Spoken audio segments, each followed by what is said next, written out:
யார் சந்திரலீலா பாரதிராஜா தான் சொத்தை விற்று அந்த இறுதி சடங்குகள்லாம் செஞ்சாங்க அப்படின்னு மனோஜ்குமார் சொன்னார். கணேசன் குடும்பத்தில் நடக்காததா? எம்ஜிஆர் குடும்பத்தில் நடக்காததா? எம்ஜிஆர் குடும்பத்தில் கொலையே நடந்துச்சு. இல்லைடா, நீ இப்போ டைரக்ட் பண்ண அந்த படத்தினுடைய நஷ்டத்தை நான் ஏற்படுத்தியிருக்கேன், நான் ஏற்றிருக்கேன், நீ படம் நடிச்சு அதுவும் நஷ்டம் தான், அதுதான் நானும் ஏற்றிருக்கேன் அப்படின்னு சொல்லி அப்படியே சமாளிச்சுட்டு வந்தார்.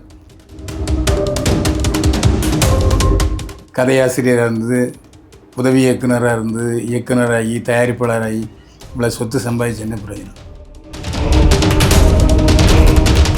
புதிய சிந்தனை நேயர்களுக்கு வணக்கம். இன்றைய சிறப்பு நேர்காணலில் நம்மிருந்திருக்கும் சிறப்பு விருந்தினர் மூத்த நடிகர், மூத்த பத்திரிகையாளர் திரு பைல்வான் ரங்கநாதன் அவர்கள். சார் வணக்கம். வணக்கம். என்னை வாழ வைத்துக் கொண்டிருக்கும் யூடியூப் சேனல் நேயர்களுக்கு நன்றியும் வணக்கம். பாரதிராஜாவுடைய 30வது காரியம் வழக்கமாக பண்ணுவாங்கல்ல, அதில் மருமக கலைஞர்கள் சார் என்ன பிரச்சனை? அன்னைக்கு ஆரம்பித்த பிரச்சனை இன்னை வரைக்கும் முடியலையா? அது தீர்வு இல்லையா? 30வது நாள் அந்த அவரை புதைச்சாங்கல்ல, ஆமாம், அந்த இடத்துல பண்ணியிருக்காங்க. அதில் சீமான் தான் போய் எல்லா வேலையும் செஞ்சுருக்காரு. முக்கியமான விஷயம் என்னென்னா, அது ஒரு 4 நாளுக்கு அப்புறம் பாரதிராஜா சாவுக்கு மருமகளும் பொண்டாட்டி சண்டை போட்டுக்கிட்டாங்க அப்படின்னு ஒரு பெரிய பிரச்சனையாச்சு. ஆமாம். அப்போ அது பற்றிய ஒரு உண்மை தகவல்களை உள்ளபடி பேசினார் மனோஜ்குமார் டைரக்டர். இவர் யாருன்னா பாரதிராஜாவுடைய மனைவி சந்திரலீலாவுடைய கூடம்பிறந்த தம்பி. ஓ. இவர் உண்மையை பேசினார். ஏன் சண்டை நடந்ததுன்னா, இந்த மாதிரி சொத்துக்களை தனித்தனியாக கொடுத்துருக்காரு. ஆனால் அவருக்கு கொஞ்சம் சில கடன்கள் இருக்குது. ஆனால் அவர் கடனில் இல்லை, அவர் சில விஷயங்களில் கடன். அவர் பையனை வச்சு எடுத்த படத்துலேயும் கடன், அப்புறம் தனியாக ஃபிலிம் இன்ஸ்டியூட் வச்சுருந்தார், அதுலேயும் கடன். அதுதானே தவிர மற்றபடி அவர் வெல்டுடு தான். அதில் மகனுக்கு கொஞ்சம் எழுதி கொடுத்துருக்காரு, மகளுக்கு கொஞ்சம் எழுதி கொடுத்துருக்காரு, இப்போ மனைவி கொஞ்சம் எழுதி கொடுத்துருக்காரு. ஆனால் மொத்த சொத்துல இன்னும் ஒரு உயில் எழுதி வச்ச மாதிரி தெரியல. அதனால உனக்குன்ட்டு மாமியாரும் மருமகளும் நெட்டை போட்டுக்கிட்டாங்க. இப்போ அது பேச்சுவார்த்தை நடந்துக்கிட்டு இருக்கு, எங்கள் முன்னிலையில் பேச்சுவார்த்தை நடந்துக்கிட்டு இருக்குன்னு சொன்னாங்க. ஆனால் இன்னும் அந்த பேச்சுவார்த்தை முடியலன்னு நினைக்கிறேன். அதை ஒட்டி அவங்க மருமக வரல, 2 பேர குழந்தைகளையும் கூட்டிகிட்டு வரல. இது ஒரு பெரிய இஷ்யூவாக போயிட்டுருக்கு. ஆனால் பெரிய இயக்குனர் எம்ஏஎம்ஏ இறந்து போயிட்டார். அவங்க குடும்பத்தில் உள்ள குழப்பத்தை நாம் ஏன் பெருசுப்படுத்தணும்னு பலர் அதை சொல்லலை. நாமளும் இதுக்கு மேலே பேச விரும்பும். இல்லை, அவரோட இறப்புக்கு பார்த்தீங்கன்னா ஏற்கனவே மகளும் ஒரு பக்கம் சண்டை போடுச்சுன்னு நினைக்கிறேன். ஆமாம். அப்படி அதாவது மகள் பெரிய அளவில் சண்டை போடல. ஏன்னா அந்த அம்மா அவருக்கு கல்யாணம் பண்ணி கொடுக்கும்போதே அவர் நிறைய செஞ்சுருக்காரு, சென்னையிலேயும் அவருக்கு சொத்து கொடுத்துருக்காரு. ஆனால் சண்டை மனைவிக்கும் மருமகளுக்கும் தான். அதில் மனைவி தான் கடைசி நேரத்தில் சார் வந்தாங்க. அப்படிங்கும்போது அவ பேச வேண்டிய அவசியம் என்ன இருக்குது? இல்லை, எப்படி இருந்தாலும் மனைவி தானே. பாரதிராஜாவுடைய அடுத்த வாரிசு மனைவி தான். வாழ்ந்தாங்களா வாழலையாங்கிற வேறு விஷயம், விவாதத்தை அவங்க தான் லீகல் ஒய்ஃப். அப்போ அவங்களுக்கு தான் சொத்துலாம் போய் சேரும். அப்போ அதனால் மருமக சொல்கிறேன், நான் ஏன் செலவு பண்ணணும், இப்போ நீ செலவு பண்ணு சொல்லி அவங்க தான் ஒரு சொத்தை விற்று, யார் சந்திரலீலா பாரதிராஜா தான் சொத்தை விற்று அந்த இறுதி சடங்குகள்லாம் செஞ்சாங்க அப்படின்னு மனோஜ்குமார் சொன்னார். அவங்க பேர் சொத்து இருக்கு சார்? அப்படி சார்? ஆமாம், இருக்கு. பாரதிராஜா எழுதி கொடுத்துருக்காரு. அப்படி சார்? ஆமாம், எழுதி கொடுத்துருக்காரு. ஏன்னா அவங்க ஆல்ரெடி ப்ரொடியூசர்.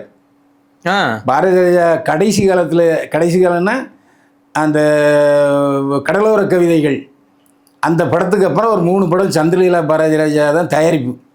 ஸோ அவங்களுக்கு ஒரு தனியாக அமௌண்ட் இருக்குது. ஓ.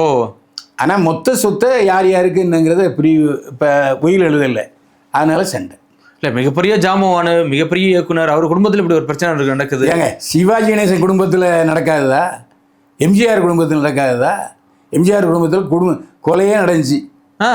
ஒருத்தர் கொலை பண்ணிட்டாங்க, எம்ஜிஆருடைய வளர்ப்பு மகனை. இப்போ வாரிசு வரக்கூடாதுன்னா அப்படி சார்? ஆமாம். அதே மாதிரி இப்போது 99 வருஷம் லீஸு, இன்னொரு 30 வருஷம் இருக்குன்னு நினைக்கிறேன். எம்ஜிஆர் கலை அறிவியல் கல்லூரி இருக்கு இல்லையா, சத்யா ஸ்டுடியோவை அப்படியே கல்லூரியை மாற்றிட்டாங்க. இப்போ அந்த கல்லூரி நிர்வாகம் ஐஸ்வரி கணேஷ்ட போயிடுச்சு. இப்போ அவர் அதே பேரில் அவர் நிர்வாகம் ஏற்று நடத்துகிறார். அந்த அளவுக்கு அவங்க குடும்பத்தில் கோளாறு. அதே மாதிரி தான் எல்லா பணக்காரர்கள் வீட்லேயும் அது இயல்பாக வர்றது தான். ஏன் நம்ம டாக்டர் கலைஞர் அவருடைய மறைவுக்கு பிறகு என்னுடைய கோபாலபுரம் இல்லம் மருத்துவ நிலையமாக வைக்கணும்னு சொன்னார, இது வரைக்கும் வச்சுருக்காங்களா? இல்லை. அதே மாதிரி தான். அதே மாதிரி எல்லா பெரிய மனிதர்களும் கடைசி காலத்தில் இப்படி ஒரு துயர சம்பவத்தை சந்திக்க தான் செய்கிறாங்க. ஆனால் அவங்க இறந்து போயிட்டாங்க. இல்லை சார், இப்போ திரு பாரதிராஜா அவர்கள் கடைசியாக ரொம்ப நாளாக சீக்காக தான் இருந்தார். அப்படிங்கும்போது ஒரு நிதானம் இருந்துச்சு, எல்லாம் இருந்துச்சு, அப்பயே பிரித்து கொடுத்துருக்கலாமா சார்? அது அவர்கிட்ட தான் கேட்கணும். அதுதாங்க சண்டை போட்டுருந்துருக்கான் அந்த பையன். யார்?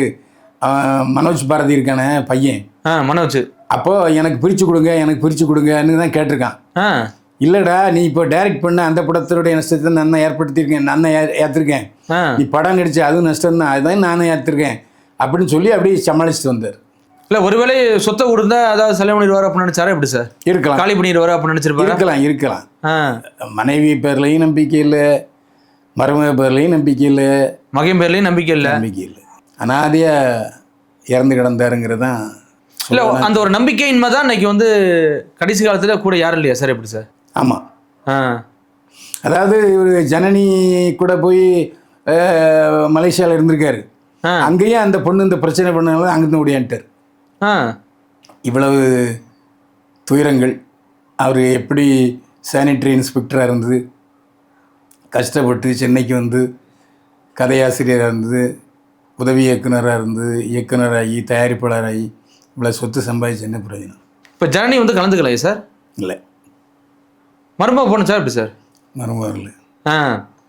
அவர் பாரதிராஜா மனைவி மட்டும்தான் அந்த 30 நாள் காரியத்தை பண்ணியிருக்காங்க. அவங்க சம்பிரதாயத்தில் அவங்க சமூகத்தில் அது ஒரு முக்கியம். அவங்க அது கடமை. அதனால் ஊரார் இப்போ எதுவும் சொல்லிடக்கூடாதுங்கிறக்க அதை நீட்டாக பண்ணிட்டாங்க. இன்னும் 30 நாள் ஆச்சு, இன்னும் கலர் கூட கட்டலை. அப்படி தான் இருக்குது. ஏன் சார், காசு இல்லையா? அப்படி சார் இதெல்லாம் நம்ம எப்படி பழிச்சு? இப்போ எஸ்பிபி இறந்தாரு அன்னைக்கு, அதே மாதிரி தான் தனியாக வந்து அவங்க இடத்துல வந்து போச்சாங்க. ஆமாம், கரெக்டாக மாதிரி கட்டியிருக்காங்க, நினைவுட மாதிரி இருக்குது. ஸோ அது மாதிரி கட்டுறதுக்கு என்ன சார்? இல்லை யார் சார் ஒன்று கூடலையா? அப்படி சார் இப்போது எஸ்பி பாலசுப்ரமணியத்துக்கு அவருடைய பையன் இருந்தாப்புல. ஆமாம், அவன் வாரிசு, அவன் கட்ட வேண்டிய பொறுப்பு இருந்துச்சு. அவன் நினைவு மண்டபம் கட்டிட்டான் அவர் இடத்துல. இப்போ பையன் இல்லை பாரதிராஜாவுக்கு, அதனால கட்டலை. இப்போ நீயா நானா போட்டி, நீ பார்த்துக்கன்னு சொல்லி மக ஒரு பக்கம், மருமக ஒரு பக்கம், மாமியார் ஒரு பக்கம், எல்லாருமே தனித்தனியாக போய் பார்த்து கண்ணீர் விட்டுட்டு வராங்க, ஒரு மாலையை போட்டுட்டு வராங்க.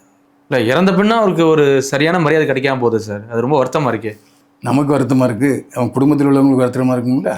சொத்தை அவனுக்கு சார், ஒரு மனுஷன் ஒரு மிகப்பெரிய ஒரு ஜாமான் இறந்துருக்காரு அப்படிங்கும் போது அது சேர்ந்து பண்ணலாமா சார்? எதுக்கு இந்த பிரச்சனை? ஒருவேளை அவர் போயிட்டாரு, சொத்து மேலே தான் குறியா இருக்காங்களா? அப்படி இருக்கலாம். அதாவது செத்த வாயில மண்ணு, இருந்த வாயில பொண்ணு, அதானே. பாரதிராஜா வந்து மறுபடியும் கேட்க போறாரா என்ன? இருக்கும்போது மட்டும்தான் மரியாதை, அவ்வளோதான். இருக்கிற வரைக்கும் தான் எல்லாருக்கும். வீடு வரை உறவு, வீதி வரை மனைவி, காடு வரை பிள்ளை, கடைசி வரை யாரோ. ஆமாவா இல்லையா?